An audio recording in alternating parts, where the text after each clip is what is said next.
Hi friends, welcome to my YouTube channel SR academy Hindi. तो हम लोग RRB junior Hindi translator exam की preparation कर रहे हैं और इस सीरीज में जनरल नॉलेज यानी सामान्य ज्ञान का ये चौथा वीडियो है, जिसमें हम लोग कौन सा सब्जेक्ट देखने वाला है, इकोनॉमी यानी अर्थव्यवस्था। तो चलिए आज का वीडियो शुरू करते हैं। और अगर आप लोग चैनल पे नए हैं तो चैनल को जरूर से जरूर सब्सक्राइब कर लीजिएगा। इकोनॉमी यानी भारतीय अर्थव्यवस्था, इससे आपके कम से कम 3 से 4 क्वेश्चन एग्जाम में होने की संभावना है। सबसे पहले समझते हैं मांग और आपूर्ति यानी डिमांड एंड सप्लाई के कॉन्सेप्ट को। तो मांग यानी डिमांड का क्या अर्थ है? मांग का अर्थ है किसी वस्तु या सेवा को खरीदने की इच्छा और क्रय शक्ति का सम्मिलित रूप। सिर्फ इच्छा होने से मांग नहीं होती, क्रय क्षमता भी जरूरी है। ठीक है, तो मांग इक्वल टू क्या हो गया? इच्छा प्लस क्रय शक्ति। अगर ये दोनों होगा तभी वो मांग को प्रभावित कर सकता है। मांग के नियम यानी लॉ ऑफ डिमांड। अन्य स्थितियां समान रहने पर किसी वस्तु की कीमत घटने पर उसकी मांग बढ़ती है। अगर अदर फैक्टर्स में कोई परिवर्तन नहीं आ रहा है तो किसी वस्तु का जब कीमत घटता है तो उसका मांग बढ़ जाता है। कीमत बढ़ने पर मांग घटती है। यह नकारात्मक संबंध यानी इनवर्स रिलेशन को दर्शाता है। जैसे कि अगर दाम बढ़ा तो मांग कम और दाम घटा तो मांग ज्यादा हो जाता है। मांग की लोच यानी इलास्टिसिटी ऑफ डिमांड। यह दर्शाता है कि मांग में कितना परिवर्तन होता है जब कीमत में परिवर्तन होता है। तो जब मांग में परिवर्तन होता है और कीमत में परिवर्तन होता है, उसको दर्शाने वाला जो ग्राफ होता है उसी को इलास्टिसिटी ऑफ डिमांड हम लोग बोलते हैं। इसके प्रकार क्या क्या है? प्राइस इलास्टिसिटी यानी मूल्य लोच, इनकम इलास्टिसिटी यानी आय लोच, और क्रॉस इलास्टिसिटी मतलब क्रॉस लोच। अब आपूर्ति का अर्थ समझते हैं। आपूर्ति मतलब कि सप्लाई। आपूर्ति का अर्थ है किसी वस्तु या सेवा की वह मात्रा जो निर्माता बाजार में एक निश्चित मूल्य पर बेचने को तैयार होता है। आपूर्ति का नियम यानी लॉ ऑफ सप्लाई। अन्य स्थितियां समान रहने पर किसी वस्तु की कीमत बढ़ने पर उसकी आपूर्ति बढ़ती है और कीमत घटने पर आपूर्ति घटती है। मतलब अगर दाम बढ़ रहा है तो आपूर्ति भी बढ़ेगा और दाम घट रहा है तो आपूर्ति भी घटता है। यह सकारात्मक संबंध यानी पॉजिटिव रिलेशन को दर्शाता है। संतुलन मूल्य यानी इक्विलिब्रियम प्राइस। वह मूल्य जहां मांग और आपूर्ति बराबर हो जाता है उसी को हम लोग इक्विलिब्रियम प्राइस बोलते हैं। इसी पर बाजार में लेन देन होता है। जब मांग ज्यादा आपूर्ति कम तो कीमत बढ़ती है, जब आपूर्ति ज्यादा मांग कम तो कीमत घटती है। अब आते हैं भारतीय अर्थव्यवस्था का परिचय, इंट्रोडक्शन टू इंडियन इकोनॉमी। अर्थव्यवस्था क्या है? किसी देश में वस्तुओं और सेवाओं के उत्पादन, वितरण और उपभोग की प्रक्रिया को अर्थव्यवस्था कहते हैं। भारतीय अर्थव्यवस्था का प्रकार क्या है? भारत की अर्थव्यवस्था एक मिश्रित अर्थव्यवस्था है यानी कि मिक्स्ड इकोनॉमी है। मिक्स्ड इकोनॉमी का अर्थ क्या हो जाता है? यहां सरकारी और निजी दोनों क्षेत्र मिलकर कार्य करते हैं। अर्थव्यवस्था के क्षेत्र यानी सेक्टर्स ऑफ इकोनॉमी। पहला है प्राथमिक क्षेत्र यानी प्राइमरी सेक्टर, जिसमें कृषि, पशुपालन, मछली पालन, खनन इत्यादि आ जाता है। द्वितीय क्षेत्र यानी सेकेंडरी सेक्टर, जिसमें निर्माण, फैक्ट्रियां, उद्योग आदि आते हैं। तृतीय क्षेत्र यानी टर्शियरी सेक्टर, जिसमें सेवा क्षेत्र, जिसमें बैंकिंग, शिक्षा, स्वास्थ्य, परिवहन इत्यादि आते हैं। भारत की अर्थव्यवस्था की विशेषताएं। भारत की विशाल जनसंख्या है, कृषि प्रधानता है यहाँ पे, बढ़ती सेवा क्षेत्र की भागीदारी, असंगठित क्षेत्र की अधिकता और उच्च बेरोजगारी व गरीबी दर। नेक्स्ट टॉपिक है योजना आयोग यानी प्लानिंग कमीशन। इसके मुख्य कार्य योजनाओं के लिए संसाधनों का आवंटन, विकास कार्यक्रमों का मूल्यांकन और राज्यों के साथ समन्वय। लेकिन अब यह समाप्त हो चुका है। योजना आयोग को 13 अगस्त 2014 को समाप्त करने की घोषणा हुई। 1 जनवरी 2015 से इसकी जगह नीति आयोग ने ले ली। तो अब बात करते हैं नीति आयोग की। इसकी स्थापना 1 जनवरी 2015 को हुई। पूरा नाम इसका क्या है? National institution for transforming India. इसका गठन केंद्रीय मंत्रिमंडल के प्रस्ताव द्वारा हुआ। इसका उद्देश्य नीतियों का निर्माण, कार्यान्वयन और मूल्यांकन, सहकारी संघवाद यानी कोऑपरेटिव फेडरलिज्म को बढ़ावा, राज्य सरकारों को नीति निर्धारण में भागीदारी, इन सब के उद्देश्य से नीति आयोग का निर्माण यानी स्थापना हुआ था। नीति आयोग की संरचना। अध्यक्ष इसके कौन होते हैं? भारत के प्रधानमंत्री। उपाध्यक्ष प्रधानमंत्री द्वारा नियुक्त किया जाता है। मुख्य कार्यकारी अधिकारी सीईओ सरकार द्वारा नियुक्त। सदस्यगण पूर्णकालिक व अंशकालिक दोनों सदस्य इसमें होते हैं। प्रमुख कार्य क्या होता है? दीर्घकालिक नीति सुझाव देना, सतत विकास लक्ष्यों की निगरानी, नीति निर्माण में डेटा आधारित दृष्टिकोण अपनाना, राज्यों के बीच सहयोग बढ़ाना। नीति आयोग की प्रमुख पहलें क्या है? अटल नवाचार mission, SDG India index, Bharat @75 vision document, health index, innovation index, ये सब नीति आयोग की कुछ पहले हैं। अब बात करते हैं पंचवर्षीय योजना यानी 5 ईयर प्लान्स ऑफ इंडिया। इसका परिचय। भारत में योजनाबद्ध आर्थिक विकास की शुरुआत 1951 यानी 1951 में से हुई। योजना आयोग द्वारा पंचवर्षीय योजनाओं का निर्माण किया गया। कुल 12 पंचवर्षीय योजनाएं बनी। 2015 में योजना आयोग के स्थान पर नीति आयोग की स्थापना हुई। प्रमुख पंचवर्षीय योजनाएं और उनके उद्देश्य। तो पहला पंचवर्षीय योजना 1951 से 1956, जिसमें कृषि पर जोर दिया गया, कम्युनिटी डेवलपमेंट और हरित क्रांति की नींव रखी गई। दूसरी पंचवर्षीय योजना 1956 से 1961, इसमें औद्योगिकरण पर ध्यान, महालनोबिस मॉडल का इसमें प्रयोग किया गया। थर्ड पंचवर्षीय योजना 1961 से 1966, इसमें आत्मनिर्भरता पर बल दिया गया, लेकिन 1962 भारत चीन युद्ध और 1965 भारत पाक युद्ध से यह योजना असफल हो गया। 1966 से 1969 तक प्लान गैप रहा, मतलब इसमें कोई योजना नहीं आई। 3 वार्षिक योजनाएं चलाई गई उस समय युद्ध और सूखे के कारण। चौथी पंचवर्षीय योजना आई 1969 से 1974 के बीच। इसमें क्या उद्देश्य रखा गया? विकास के साथ न्याय, और इसमें गरीबी हटाओ का नारा दिया गया। पांचवी पंचवर्षीय योजना 1974 से 1979, इसका उद्देश्य गरीबी हटाना और आत्मनिर्भरता बढ़ाना और जनसंख्या नियंत्रण। छठी पंचवर्षीय योजना 1980 से 1985, इसमें गरीबी उन्मूलन, रोजगार और आर्थिक विकास पर बल दिया गया। सातवीं पंचवर्षीय योजना 1985 से 1990, इसमें स्वतंत्रता, समानता, सामाजिक न्याय और मानव विकास को बढ़ावा देने का उद्देश्य रखा गया। फिर से एक प्लान गैप आता है 1990 से 92 के बीच में, और इसके बीच 2 वार्षिक योजनाएं आई राजनीतिक अस्थिरता के कारण। आठवीं पंचवर्षीय योजना 1992 से 1997, इस समय आर्थिक उदारीकरण की शुरुआत हुई। एलपीजी यानी लिबरलाइजेशन, प्राइवेटाइजेशन और ग्लोबलाइजेशन नीति लागू हो गई। नवीं पंचवर्षीय योजना 1997 से 2002, इसमें जनता के लिए विभिन्न योजनाएं आई, समावेशी विकास पर बल दिया गया। 10वीं पंचवर्षीय योजना 2002 से 2007 के बीच में 8% की विकास दर का लक्ष्य रखा गया, रोजगार वृद्धि पर ध्यान दिया गया। 11वीं पंचवर्षीय योजना 2007 से 2012, तेज और समावेशी विकास पर बल दिया गया, शिक्षा स्वास्थ्य पर फोकस। 12वीं पंचवर्षीय योजना 2012 से 17 के बीच तेज समावेशी और सतत विकास पर बल, पर्यावरण संतुलन सहित विकास को बढ़ावा दिया गया। पंचवर्षीय योजना से रिलेटेड महत्वपूर्ण पॉइंट्स। सबसे पहली योजना 1951 से 56, जो कि मुख्यतः कृषि आधारित थी। सबसे सफल योजना द्वितीय योजना, जिसमें औद्योगिक विकास को बल मिला। विफल योजना तृतीय योजना, जो कि युद्ध और सूखे के कारण विफल हो गया। एलपीजी नीति की शुरुआत 8वीं योजना में 1992 से 97 के बीच हुई, और आखिरी पंचवर्षीय योजना 12वीं योजना थी, जो कि 2012 से 17 के बीच में चली।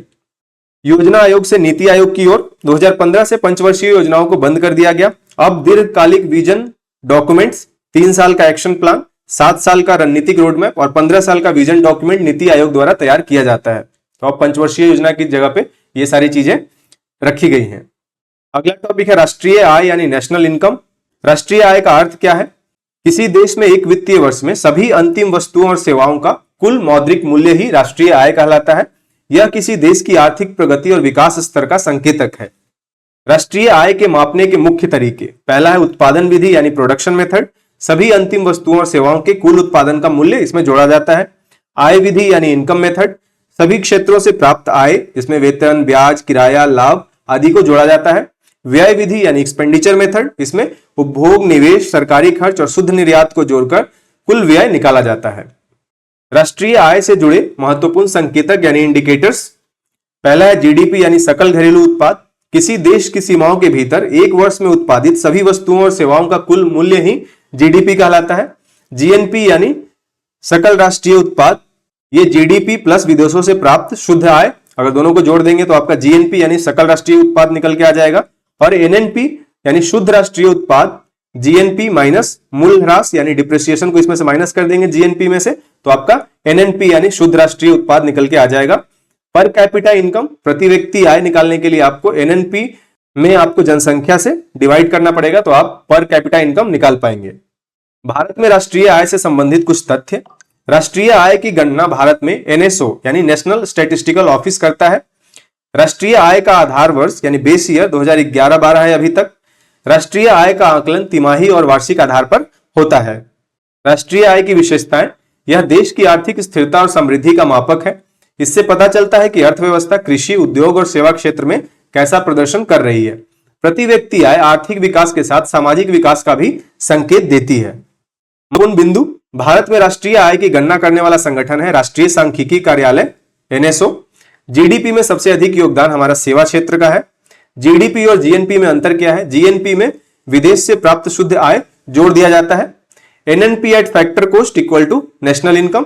अगले टॉपिक पे आते हैं निर्धनता यानी गरीबी यानी पॉवर्टी। जब कोई व्यक्ति अपनी मौलिक आवश्यकताएं यानी भोजन, वस्त्र, आवास, शिक्षा और स्वास्थ्य पूरी नहीं कर सकता तो वह निर्धन या गरीब कहलाता है। भारत में निर्धनता रेखा यानी पॉवर्टी लाइन, एक निश्चित आय स्तर को निर्धनता रेखा कहा जाता है। इस रेखा से नीचे रहने वाले लोग बीपीएल यानी बिलो पॉवर्टी लाइन कहलाते हैं।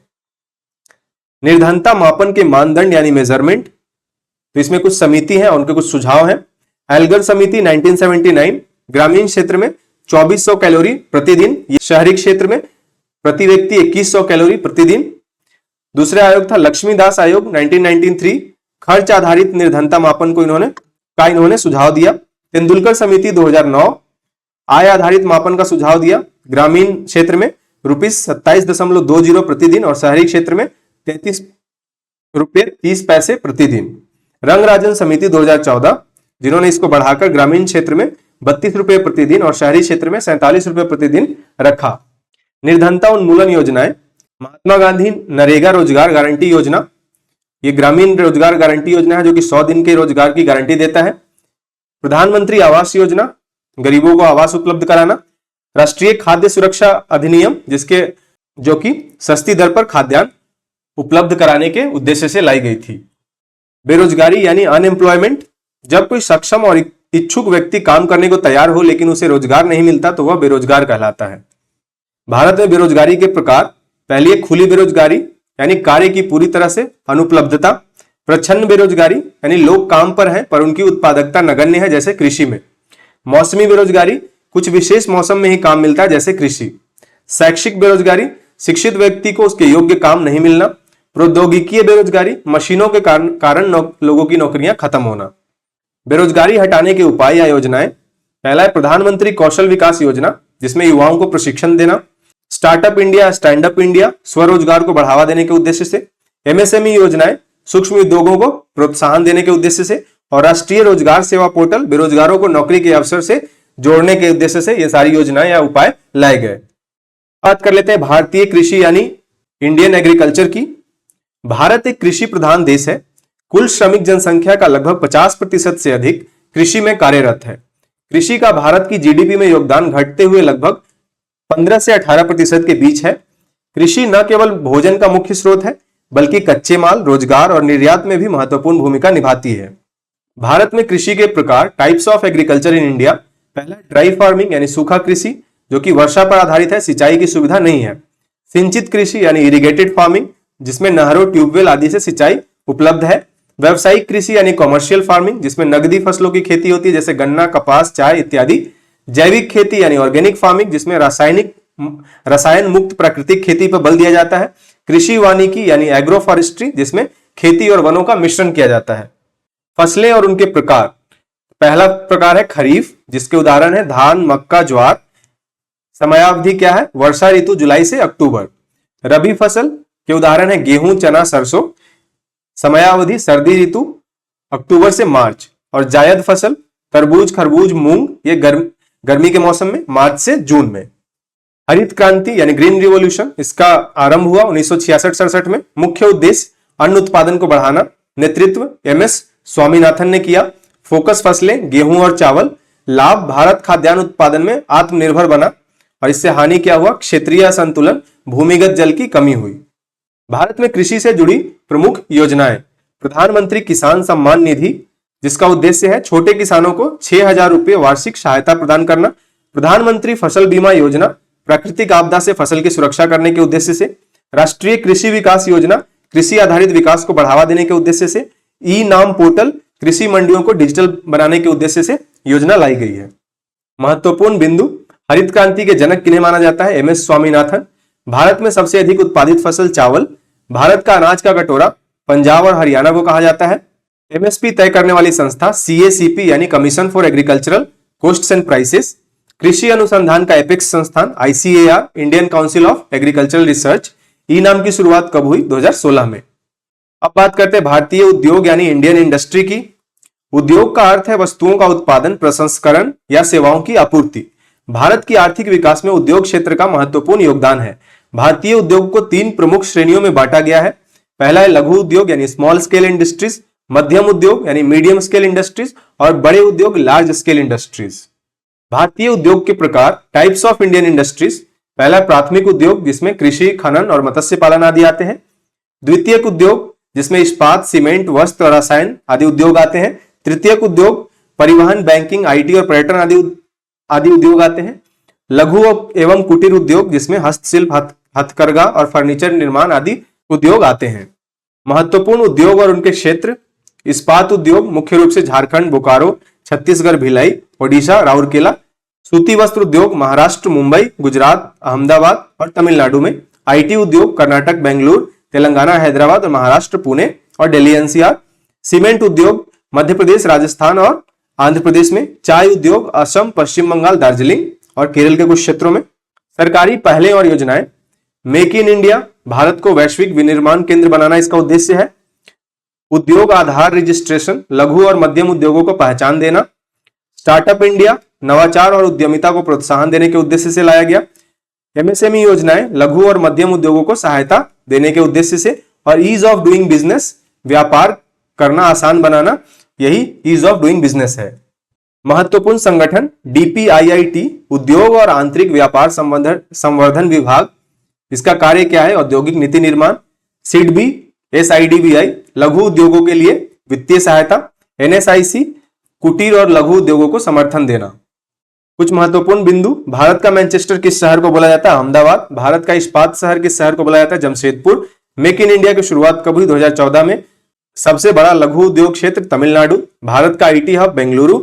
इसरो और एचएएल जैसे रक्षा व तकनीकी उद्योग कहां स्थित है? बेंगलुरु में। भारत के प्रमुख पीएसयू और श्रेणियां, तो सबसे पहले महारत्न श्रेणी, इसमें आता है ONGC, oil and natural gas corporation, जिसका मुख्य कार्य क्षेत्र क्या है? तेल और गैस। मुख्य स्थान यानी हेडक्वार्टर का है दिल्ली। एनटीपीसी लिमिटेड, बिजली उत्पादन, उत्तर प्रदेश मुख्य रूप से।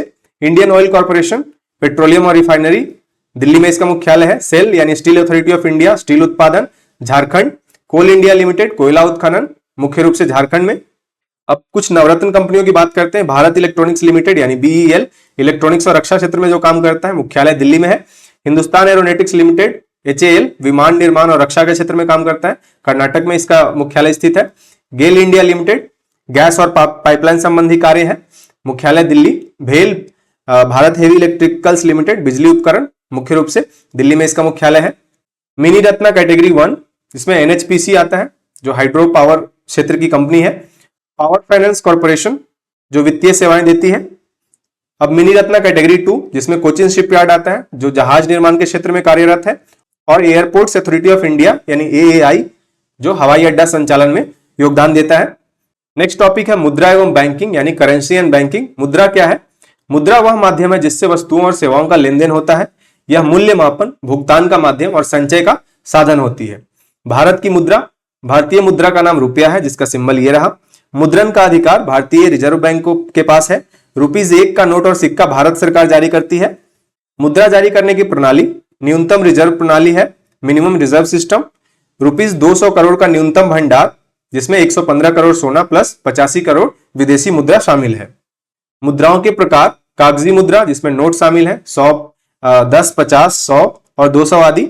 धातु मुद्रा, जिसमें सिक्के शामिल है, ₹1 के, ₹2 के, ₹5 के और ₹10 के इत्यादि। प्लास्टिक मुद्रा भविष्य की योजना है, जिसमें पॉलीमर करेंसी रहेगा, पॉलीमर मटेरियल से बना हुआ मुद्रा। डिजिटल मुद्रा ई-रूपी, जो कि आरबीआई की डिजिटल करेंसी है। बैंक क्या है? बैंक एक वित्तीय संस्था है जो जनता से जमा स्वीकार करता है और ऋण देता है। बैंक अर्थव्यवस्था के वित्तीय आधार होते हैं। भारत में बैंकिंग का वर्गीकरण: वाणिज्यिक बैंक यानी कॉमर्शियल बैंक, जिसमें एसबीआई, एचडीएफसी, आईसीआईसीआई, पीएनबी। ग्रामीण बैंक, उत्तर बिहार ग्रामीण बैंक, दक्षिण मालदा बैंक जिसके उदाहरण है। सहकारी बैंक यानी कोऑपरेटिव बैंक्स, राज्य सहकारी बैंक, शहरी सहकारी बैंक। विकास बैंक यानी डेवलपमेंट बैंक्स, नाबार्ड और सिडबी जैसे बैंक। केंद्रीय बैंक के रूप में हमारे यहाँ भारतीय रिजर्व बैंक यानी रिजर्व बैंक ऑफ इंडिया है। अब बात कर लेते हैं भारतीय रिजर्व बैंक की। इसकी स्थापना 1 अप्रैल 1935 को हुआ। मुख्यालय मुंबई में। राष्ट्रीयकरण 1 जनवरी 1949 को हुआ। गवर्नर, वर्तमान में आरबीआई के गवर्नर कौन है? संजय मल्होत्रा, जो कि वर्तमान में आरबीआई के गवर्नर हैं। आरबीआई के प्रमुख कार्य क्या है? मुद्रा नियंत्रण, मौद्रिक नीति निर्धारण, विदेशी मुद्रा नियंत्रण, बैंकिंग प्रणाली पर निगरानी और नकद आरक्षित अनुपात और रेपो रेट निर्धारण। महत्वपूर्ण बैंकिंग शब्दावली: सीआरआर यानी कैश रिजर्व रेशियो, इसका अर्थ है बैंकों द्वारा आरबीआई के पास जमा की जाने वाली न्यूनतम राशि। एसएलआर स्टैट्यूटरी लिक्विडिटी रेशियो, बैंकों द्वारा अपने पास नगद, सोना या सरकारी बॉन्ड के रूप में रखा गया अनिवार्य भंडार। रेपो रेट क्या है? वह दर जिस पर आरबीआई बैंकों को अल्पकालिक ऋण देता है। रिवर्स रेपो रेट वह दर जिस पर आरबीआई बैंकों से धन लेता है। एनपीए नॉन परफॉर्मिंग एसेट ऐसा ऋण जिसका ब्याज या अवधि पर भुगतान नहीं हुआ। डिजिटल बैंकिंग पहले कुछ देख लेते हैं, जैसे कि यूपीआई यूनिफाइड पेमेंट इंटरफेस, एकीकृत भुगतान इंटरफेस, तत्काल मोबाइल ट्रांजैक्शन जिसमें होता है, आईएमपीएस या नेफ्ट या आरटीजीएस ये धन ट्रांसफर के लिए सेवाएं हैं। रुपे कार्ड ये भारतीय भुगतान प्रणाली है। भारत बिल पे बिल भुगतान की एकीकृत प्रणाली इंटीग्रेटेड है। ये भी ई रूपी डिजिटल वाउचर आधारित पेमेंट सिस्टम आरबीआई के द्वारा। महत्वपूर्ण बैंकिंग सुधार और योजनाएं, जन धन योजना हर व्यक्ति को बैंक खाता सुविधा इसमें दिया गया। मुद्रा योजना छोटे व्यवसायों को ऋण उपलब्ध कराना।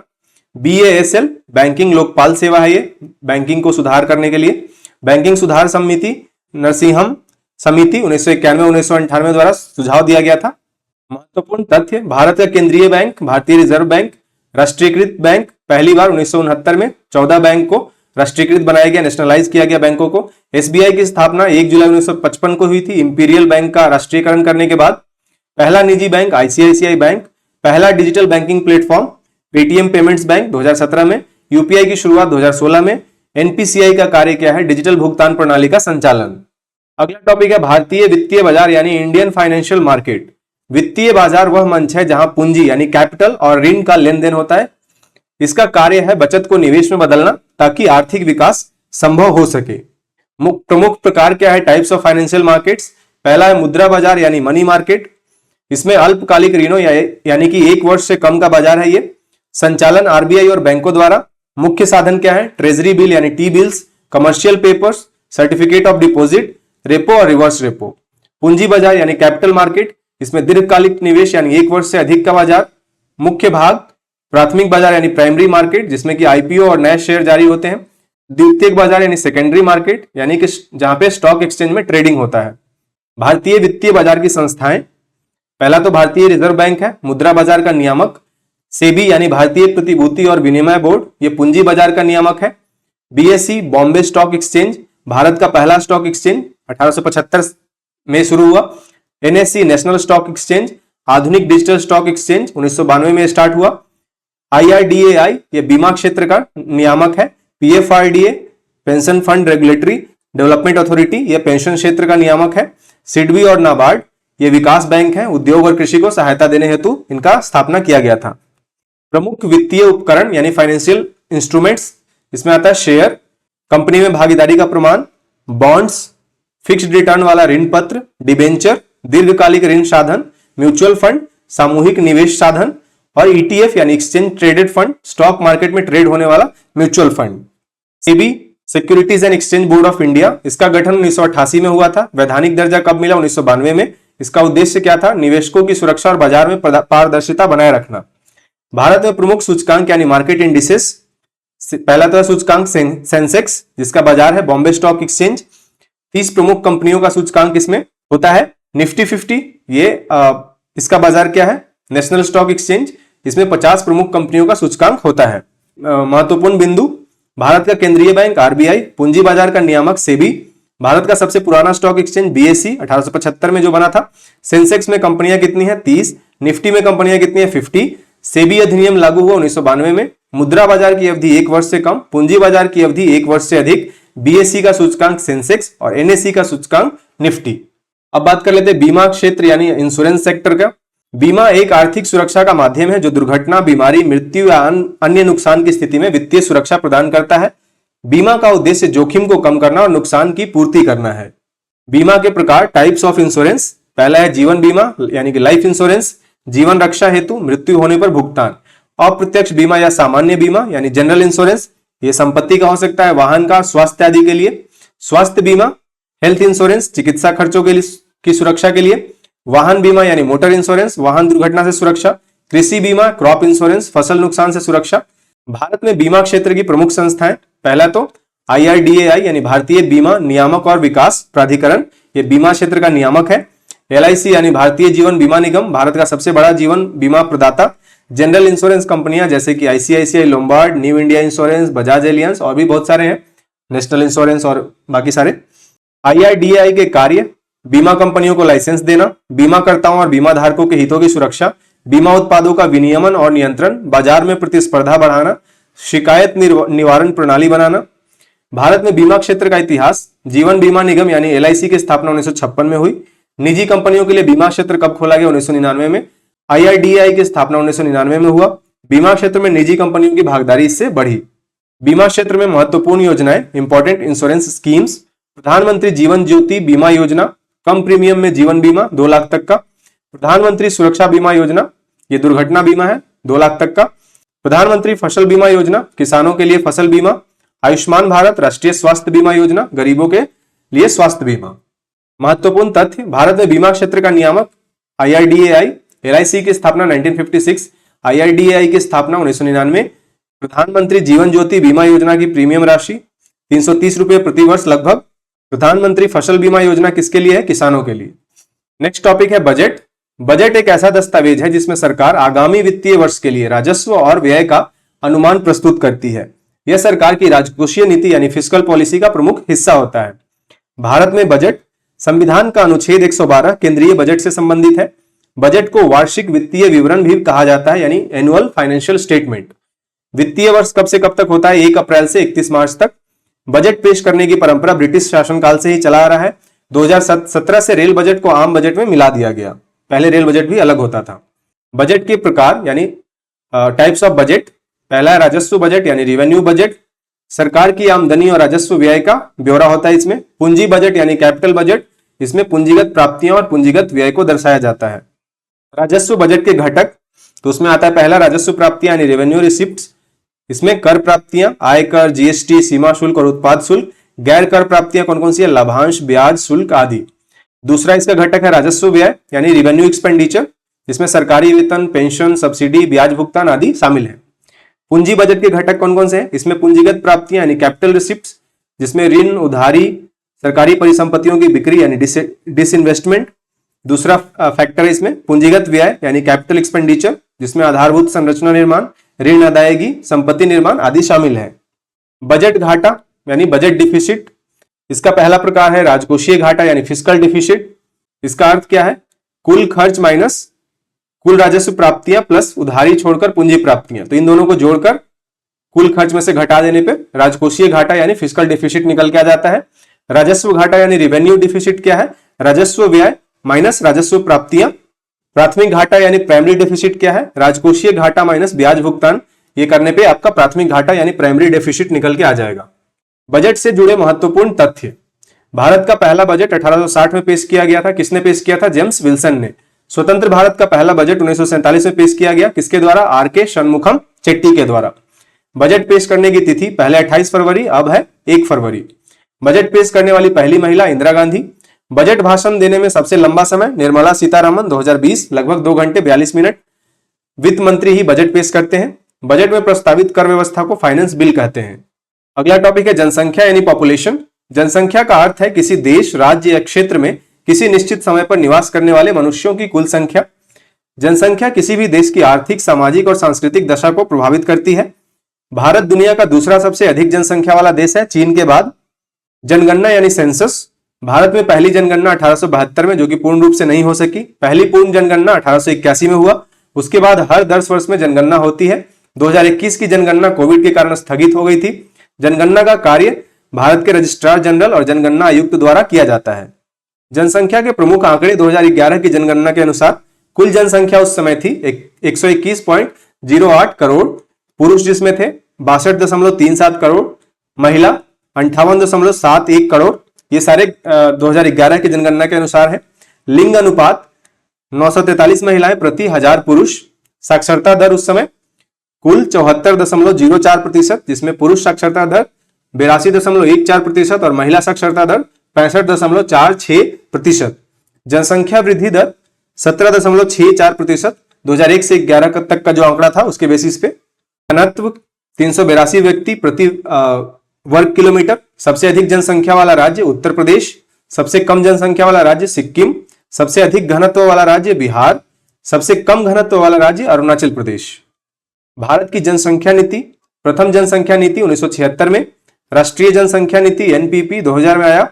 उद्देश्य 2045 तक स्थिर जनसंख्या प्राप्त करना, लक्ष्य जनसंख्या वृद्धि दर को घटाना, टोटल फर्टिलिटी रेट को 2.1 तक लाना। महत्वपूर्ण तथ्य, भारत में सबसे अधिक जनसंख्या उत्तर प्रदेश में है, भारत में सबसे कम जनसंख्या सिक्किम में। भारत का जनसंख्या घनत्व 2011 की जनगणना के अनुसार 382 व्यक्ति पर वर्ग किलोमीटर। जनसंख्या नीति 2000 का लक्ष्य 2045 तक स्थिर जनसंख्या। टोटल फर्टिलिटी रेट का आदर्श मान 2.1। 21 की जनगणना अभी तक नहीं हुई, जो अब होने वाली है। महत्वपूर्ण रिपोर्ट्स और सूचकांक एवं उन्हें जारी करने वाली संस्थाएं। पहला है ह्यूमन डेवलपमेंट इंडेक्स, इसको जारी कौन करता है? United Nations Development Programme. Global hunger index, इसको जारी करने वाला है कंसर्न वर्ल्ड वाइड और हंगर हिल्फे, जर्मनी की NGO. Ease of doing business report, जो कि अब बंद हो चुका है, ये वर्ल्ड बैंक जारी करती थी, अब 2021 के बाद बंद कर दी गई है। World happiness report UN sustainable development solutions network द्वारा जारी होता है। Global gender gap report world economic forum द्वारा। Global innovation index world intellectual property organization और नीति आयोग द्वारा जारी होता है। Corruption perception index transparency international द्वारा। World economic outlook international monetary fund यानी आईएमएफ द्वारा। Global competitiveness index world economic forum के द्वारा। Global climate risk index German watch NGO के द्वारा। World Energy Outlook International Energy Agency के द्वारा। Global Peace Index Institute for Economics and Peace के द्वारा। इन्वायरमेंट परफॉर्मेंस इंडेक्स याले और Columbia University के द्वारा। World Press Freedom Index Reporters Without Borders इस संस्था के द्वारा जारी होता है। जेंडर इनइक्वालिटी इंडेक्स यूएनडीपी के द्वारा। Global financial stability report international monetary fund यानी आईएमएफ के द्वारा। तो ये थे इकोनॉमी से रिलेटेड इंपॉर्टेंट टॉपिक्स और हमने पॉइंट वाइज सारे टॉपिक को देख लिया। अब कुछ क्वेश्चन कर लेते हैं। भारत की अर्थव्यवस्था किस प्रकार की है? तो भारत में मिश्रित अर्थव्यवस्था है। भारत में हरित क्रांति किस क्षेत्र से संबंधित है? कृषि क्षेत्र से। भारत में न्यूनतम समर्थन मूल्य यानी एमएसपी किसके लिए तय किया जाता है? कृषि उपज के लिए। भारत में योजना आयोग की स्थापना कब हुई थी? 1950 में। नीति आयोग का गठन कब हुआ? 2015 में। भारत की पहली पंचवर्षीय योजना किस वर्ष शुरू हुई? 1951 में। भारत की कौन सी पंचवर्षीय योजना पूरी नहीं हो पाई थी? तो तीसरी 1961 से 66 चीन युद्ध और सूखा के कारण। पंचवर्षीय योजनाओं का अंतिम यानी 12वां संस्करण कब था? 2012 से 17 के बीच। भारत में राष्ट्रीय आय की गणना कौन करता है? सीएसओ, जो कि अब एनएसओ बन गया है यानी राष्ट्रीय सांख्यिकी कार्यालय के द्वारा। तो यहां पे एनएसओ। जीडीपी का पूर्ण रूप क्या है? Gross domestic product. बेरोजगारी की माप के लिए भारत में कौन सी संस्था डेटा प्रस्तुत करती है? एनएसएसओ, जो कि अब एनएसओ का हिस्सा है। गरीबी रेखा से नीचे जीवन यापन करने वालों को किस नाम से जाना जाता है? Below poverty line, BPL. Bharat में किस मौसम में खाद्यान्न का सबसे अधिक उत्पादन होता है? तो खरीफ। भारत में हरित क्रांति के जनक कौन माने जाते हैं? एमएस स्वामीनाथन। भारत का मैनचेस्टर किस शहर को बोला जाता है? अहमदाबाद को। भारत का पहला इस्पात कारखाना कहां स्थापित किया गया था? जमशेदपुर में। भारत का केंद्रीय बैंक कौन है? आरबीआई। भारत में 1 रुपए का नोट कौन जारी करता है? वित्त मंत्रालय। रेपो रेट का संबंध है बैंक को आरबीआई से ऋण लेने की दर से। भारतीय पूंजी बाजार का नियामक कौन है? सेबी। बीएसई का प्रमुख सूचकांक क्या है? सेंसेक्स। भारत का सबसे पहला स्टॉक एक्सचेंज कौन सा है? बॉम्बे स्टॉक एक्सचेंज 1875 में स्थापित। भारत में बीमा क्षेत्र का नियामक कौन है? IRDAI। LIC की स्थापना किस वर्ष हुई थी? 1956 में। प्रधानमंत्री जीवन ज्योति बीमा योजना का लाभ किसे मिलता है? सामान्य नागरिकों को जीवन बीमा का बजट कौन पेश करता है? वित्त मंत्री। भारत का पहला बजट किसने पेश किया था? RK षणमुखम चेट्टी ने। 2011 की जनसंख्या के अनुसार भारत की कुल जनसंख्या थी 121 करोड़ के आसपास। जनगणना भारत में कितने वर्षों में होती है? हर 10 साल में। भारत का सबसे अधिक जनसंख्या वाला राज्य कौन सा है? उत्तर प्रदेश। नीति आयोग के पहले उपाध्यक्ष कौन थे? अरविंद पनगढ़िया। किस योजना को किसानों के लिए फसल बीमा प्रदान करने हेतु शुरू किया गया था? प्रधानमंत्री फसल बीमा योजना। मुद्रा योजना का उद्देश्य क्या है? बेरोजगारों को ऋण देना। भारत में सबसे अधिक बैंक शाखाओं वाला सार्वजनिक क्षेत्र का बैंक कौन सा है? SBI। सेंसेक्स किस शेयर बाजार का सूचकांक है? BSE, Bombay stock exchange. बीमा किस सिद्धांत पर कार्य करता है? जोखिम वितरण पर। भारत सरकार की कौन सी योजना सबका साथ सबका विकास के सिद्धांत पर आधारित है? जन धन योजना। आर्थिक विकास को मापने का सबसे उपयुक्त संकेतक कौन सा है? प्रति व्यक्ति आय। भारत को कृषि प्रधान अर्थव्यवस्था क्यों कहा जाता है? क्योंकि कृषि भारत में मुख्य रोजगार का स्रोत है। फाइनेंस बिल बजट में किससे संबंधित होता है? कर प्रस्तावों से। अब कुछ प्रीवियस ईयर का क्वेश्चन देख लेते हैं। विच of the following is an example of public sector? तो यहाँ पे रेलवेज आपका पब्लिक सेक्टर है, बाकी सब प्राइवेट सेक्टर है। Which of the following entities is associated with the human development report, ये हो जाएगा United Nations. Which is largest life insurer in India, का हो जाएगा Life Insurance Corporation of India यानी LIC। In economics the term elasticity of demand means, इसका हो जाएगा change in demand as per supply. Monetary policy is controlled by Reserve Bank of India. Tender refers to an invitation to offer. Decrease in rate of interest by RBI results in, इसका हो जाएगा encouraging investment। तो ये रहा आपका economy का topic, जिसको हमने अच्छे से देख लिया है। उम्मीद है ये वीडियो हेल्पफुल रहा होगा। तो अगर आपको वीडियो इन्फॉर्मेटिव लगा तो वीडियो को लाइक कीजिएगा, शेयर कीजिएगा और चैनल को सब्सक्राइब कर लीजिएगा। Thank you so much. जय हिंद।